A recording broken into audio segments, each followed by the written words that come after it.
noto que existe un gran interés y curiosidad en profundizar sobre el espectro y el mapa político, ya que son pocos los que están satisfechos con las representaciones más frecuentes de estos. El espectro político se explica desde modelos uni- o bidimensionales, que si bien no son inválidos, son ineficaces para explicar el espectro. La manera más completa y a su vez más simple de entender la totalidad del espectro político es en un modelo tridimensional. Este modelo posee tres ejes, donde se mide ordinalmente valores del pensamiento económico, político y social. Sobre el eje X se encuentra el pensamiento económico. En un extremo encontramos el laissez-faire, que es definido como la libertad económica absoluta. Esto quiere decir una desregulación completa, la ausencia de cualquier tipo de control o intervención en la economía. Su opuesto es el socialismo, que es definido como la propiedad colectiva de los medios de producción. En el socialismo puro, toda la producción de bienes y servicios es dirigida y planificada, no dejando ningún lugar para el libre ejercicio de la función empresarial. En la literatura socialista se critica el carácter anárquico de la producción en el libre mercado y se advoca la regulación y el control total del aparato económico. Entre estos dos extremos se encuentran muchas perspectivas, pero a modo de síntesis podríamos ubicar las escuelas económicas más importantes en los siguientes espacios. Sobre el eje Y se encuentra el pensamiento del poder político.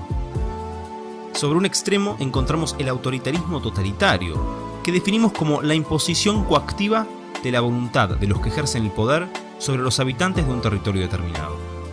Este orden social es opresivo, carente de libertad y autonomía.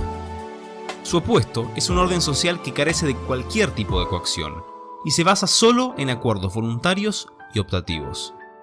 Aunque algunos denominan esto anarquía, al ser una palabra polisémica y fuertemente politizada, voy a optar por los términos de acracia o voluntarismo.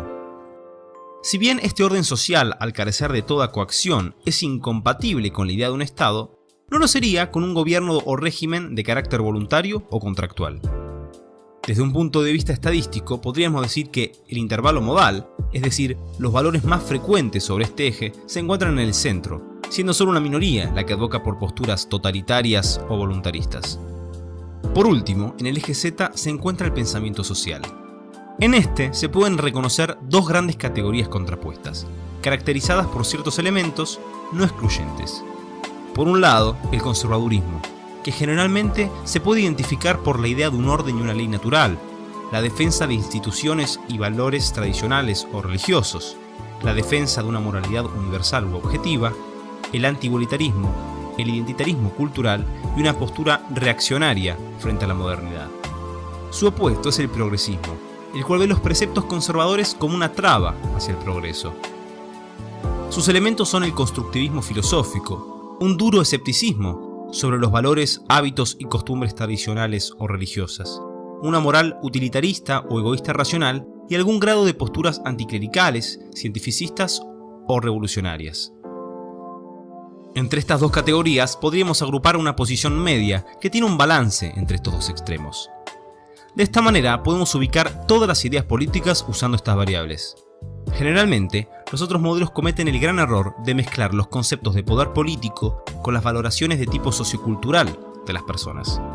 Conservadores y progresistas pueden no estar de acuerdo en cuanto a debates de carácter metafísico, como puede ser la existencia de Dios, la ontología de la moral, el propósito de la vida, cuál es la mejor manera de vivirla. Pero esto no necesariamente conlleva a que estas ideas se quieran imponer por la coerción.